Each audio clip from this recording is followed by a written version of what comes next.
بسم اللہ الرحمن الرحیم۔ السلام علیکم ورحمۃ اللہ وبرکاتہ۔ آج کا ٹاپک ہے کسی کو حقیر سمجھنا۔ یہ ایک ایسا گناہ ہے جو ہم روز کرتے ہیں، لیکن ہم اس کو گناہ ہی نہیں سمجھتے۔ حالانکہ سب سے بڑا گناہ ہی یہی ہے کہ کسی کو اپنے سے کمتر سمجھنا۔ کسی کو حقیر سمجھنے کا مطلب یہ ہے کہ خود کو بڑا اچھا اور اعلیٰ سمجھنا اور دوسرے کو اپنے سے کمتر سمجھنا۔ اس کا مطلب یہ بھی ہے کہ کسی کے عیب کو اچھال کر اور اس کی برائیوں کو لوگوں کے سامنے بیان کر کے اس کو لوگوں کے سامنے ڈیگریڈ کرنا ہے کہ وہ برا ہے اور میں اچھا ہوں۔ یہ ہمارے معاشرے کا سب سے بڑا المیہ ہے۔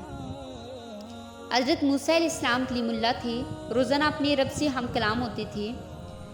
جب اللہ تعالیٰ نے موسیٰ علیہ السلام کو حکم دیا کہ جاؤ موسیٰ، اپنے سے کمتر کو تلاش کر کے لاؤ، موسیٰ علیہ السلام نے حکم خدا سے ساری کائنات چھان ماری مگر اپنے سے کم کسی کو نہ پایا۔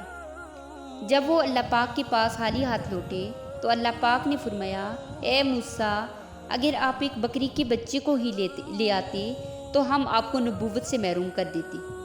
اس سے ثابت ہوتا ہے کہ کسی کو اپنے سے حقیر نہیں سمجھنا چاہیے، کیونکہ اللہ نے ہر کسی میں کوئی نہ کوئی خوبی ضرور رکھی ہے۔ نہیں ہے کوئی نکما زمانے میں، کوئی برا نہیں قدرت کے کارخانے میں۔ اللہ نے کوئی بھی چیز بیکار نہیں بنائی، ہر چیز کا کوئی نہ کوئی مقصد ضرور ہوتا ہے۔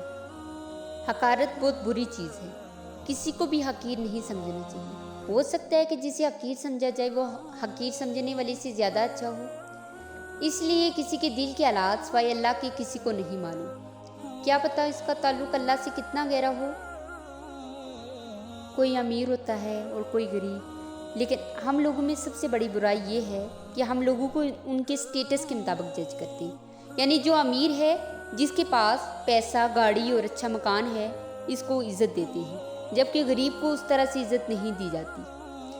جبکہ نبی کریم صلی اللہ علیہ وسلم نے فرمایا کہ کسی عربی کو اجمی یا کسی اجمی کو عربی یا کسی کالے کو گورے یا گورے کو کالے پر کوئی فوقیت حاصل نہیں سوائے تقویٰ کی۔ یعنی جو پرہیزگاری میں بیسٹ ہوگا، رب کے نزدیک بھی وہی بیسٹ ہوگا۔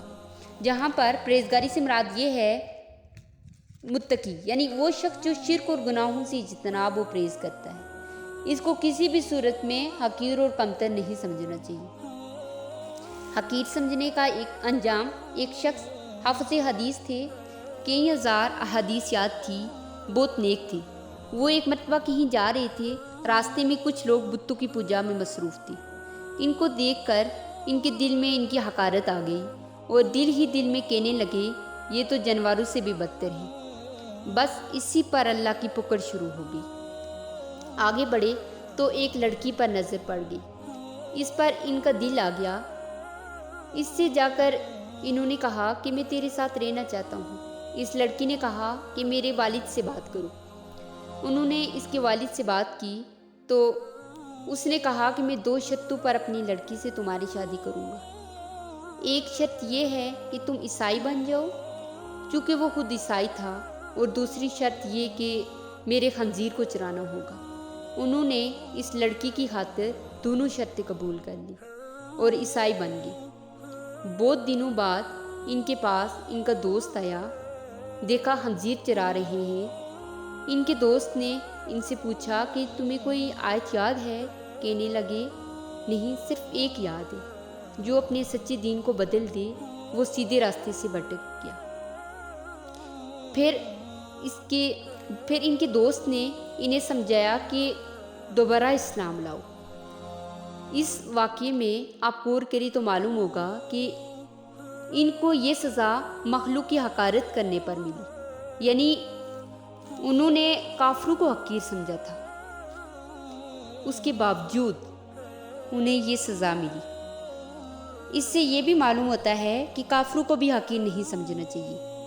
گناہ کو حقیر سمجھا جائے مگر گنہگار کو نہیں۔ جیسے بچے کو پاخانہ لگ جائے تو ماں اس بچے کو گندا نہیں سمجھتی بلکہ اس کی نجاست کو برا سمجھتی ہے اور اس نجاست کو پیار و محبت سے صاف کرتی ہے۔ اس طرح انسان کو گناہ میں مبتلا دیکھو تو پیار و محبت سے سمجھاؤ، نہ کہ حقارت سے۔ ضرورت اس بات کی ہے کہ ہر شخص دوسرے شخص کا احترام و تقدس بجا لائے۔ ان پڑھ، جاہل، شرابی جو بھی ہے، کسی کو بھی حقیر سمجھنے کی اسلام میں بالکل بھی اجازت نہیں۔